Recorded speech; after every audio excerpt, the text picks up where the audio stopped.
गांव के बाहर एक पुरानी हवेली खड़ी थी जो कई वर्षों से वीरान थी। लोग कहते थे कि हवेली में भूतों का बसेरा है। गांव वाले रात होते ही उस जगह से दूर भागते थे। लेकिन एक दिन एक युवक जिसका नाम राज था ने हवेली में जाने का निर्णय लिया। वह अपने दोस्तों के साथ वहां गया। राज ने कहा, यार ये सब सिर्फ कहानियां हैं, मैं अकेला ही वहां जाऊंगा। उसके दोस्तों ने उसे रोकने की बहुत कोशिश की, लेकिन राज नहीं माना। रात का समय था और चांद की हल्की रोशनी में हवेली और भी डरावनी लग रही थी। राज हवेली के दरवाजे पर पहुंचा और धीरे से उसे खोला। अंदर का माहौल अजीब था। दीवारों पर छिपे अंधकार में खौफनाक साएं चलते नजर आए। राज ने अपने फोन की रोशनी जलाई और अंधेरे में आगे बढ़ा।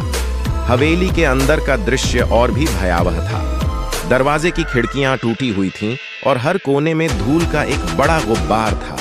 राज ने एक पुरानी तस्वीर देखी जिसमें एक परिवार की तस्वीर थी, लेकिन उनके चेहरों पर अजीब सी मुस्कान थी। तभी अचानक राज को पीछे से कुछ सरसराने की आवाज सुनाई दी। वह मुड़ा, लेकिन वहां कोई नहीं था। उसके दिल की धड़कन तेज हो गई। उसने सोचा कि शायद यह उसकी कल्पना थी, लेकिन आवाजें बढ़ने लगी। राज, राज, कोई उसके नाम से पुकार रहा था।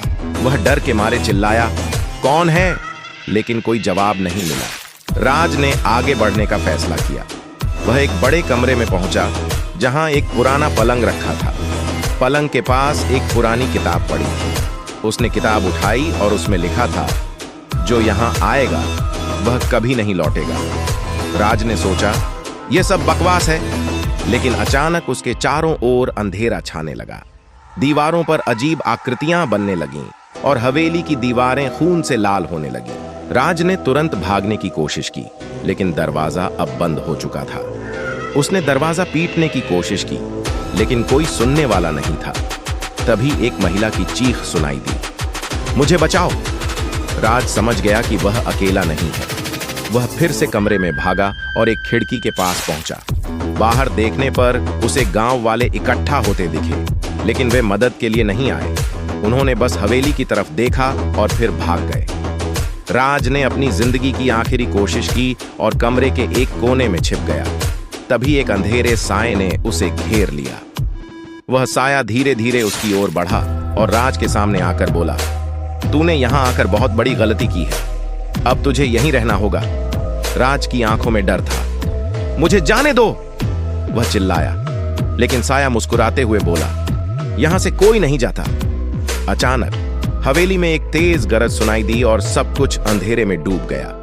अगली सुबह गांव वाले फिर से हवेली के पास आए, लेकिन राज वहां नहीं था। बस एक पुरानी किताब वहीं पड़ी थी, जिसमें लिखा था, अब एक और आत्मा हवेली की शरण में है। गांव वाले फिर से भाग गए, लेकिन हवेली हमेशा की तरह वीरान और डरावनी खड़ी रही। अब कोई भी वहां जाने की हिम्मत नहीं कर पाया। राज की कहानी अब सिर्फ एक पुरानी दास्तान बनकर रह गई, लेकिन हवेली में आज भी उसकी चीखें गूंजती हैं।